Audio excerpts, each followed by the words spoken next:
Dear Reddit, last night, I finally went on a date with this guy who's been asking me out for the past couple of months. He took me to a weight loss seminar. What's your what the fricking frick is this moment in your dating history? I have horrible self-esteem and date losers.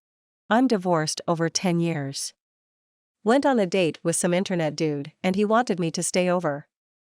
Fine, but no way was I putting out with this one on the first date. Okay, fine, he says, why don't you come with me to the bathroom and make out while I jerk off?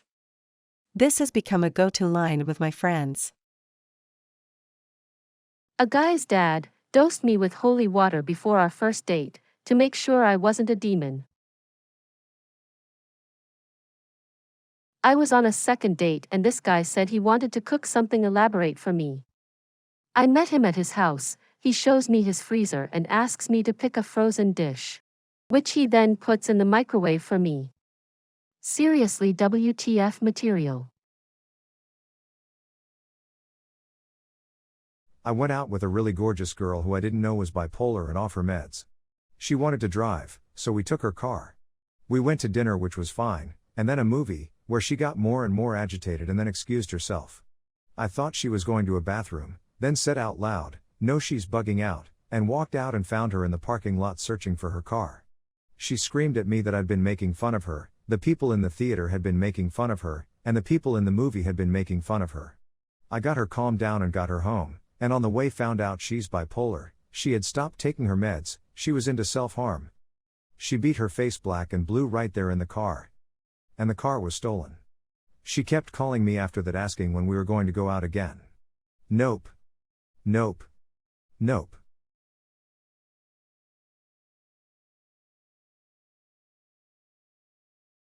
I was on a first date with a guy I liked, and while he was driving a red Mazda Miata, he got a speeding ticket and asked me to pay for it, since I was talking and he was distracted from the road. I was annoyed, but I took the ticket. He then took me to dinner at Hooters and asked me to pick up the tab so he can pay for us to get into some nightclub, where he spends the entire evening talking about other women he'd been with. Needless to say, there was no second date.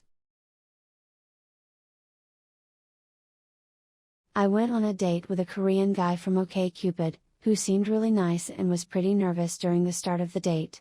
He started to open up about his life about halfway through the date and told me about his childhood in South Korea. One thing led to another. And he started telling me about the time his grandparents killed his dog and made him eat it. What's worse is that as he was telling this story, he was fighting back tears of laughter, and telling me how funny it was, and how it didn't really bother him. While I'm understanding of different cultures, I think that may be a poor story to share with a person you just met.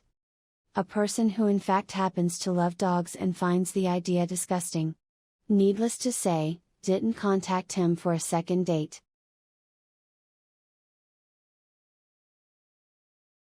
Had a date not long ago with a guy who spent half the time showing me YouTube videos of himself and half the time talking about his ex. Then he wanted to discuss what our kids might look like and showed me baby pictures of himself. Then he asked if, when we were married, I'd write copy for his political campaign. It was a first date. I'm still bewildered by the whole experience.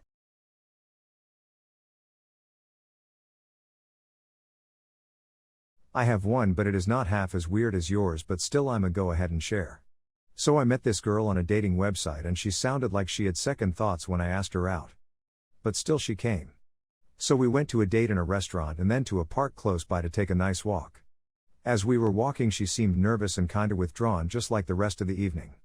Then she excused herself to use the bathroom and I sat not very far waiting. She doesn't come another 20 minutes, and so I grew skeptical if she actually left, fearing this would turn into something. I try her phone but it says busy all 3 times I dial it. So definitely she doesn't want to talk. I try to look for her but no luck, so I leave. She messaged me the next day that she was surrounded by a mob of dogs and she tried calling me. But I didn't pick up, which must have been the same time I called her. And she got bit by one and had to be taken to the hospital by a bystander. It was clearly very awkward to talk after that.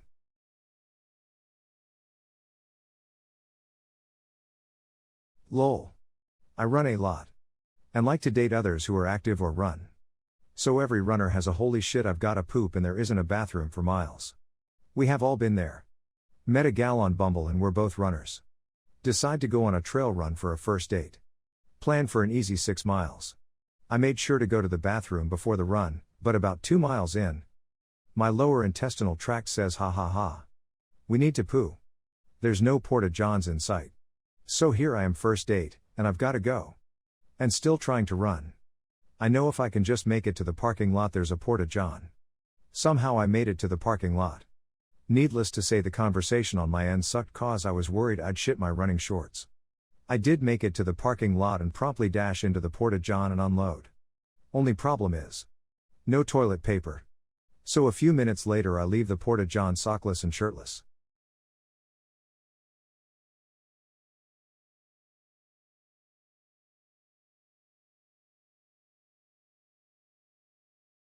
Went to a movie and he tried to put his finger in my belly button. I called him out and asked WTF. He then admitted to it. And I told him not my belly button. He then tried to give me a kiss after. 'Cause I earned it. Please use a false number for online dating. He never stopped messaging that burner number.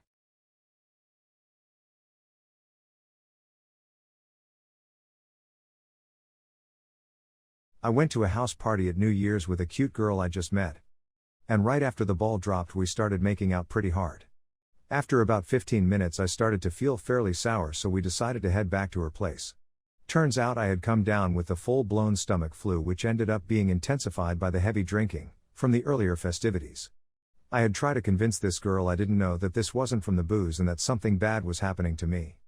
I was so sick the next day that I couldn't leave her place as venturing further than 20 feet from a toilet was not going to happen. My fever was so high that I was hallucinating and got lost on my way to the toilet in a straight hallway then proceeded to faint in her arms. When she found me confused staring at the wall, I shit and puked in her house for a full 24 hours.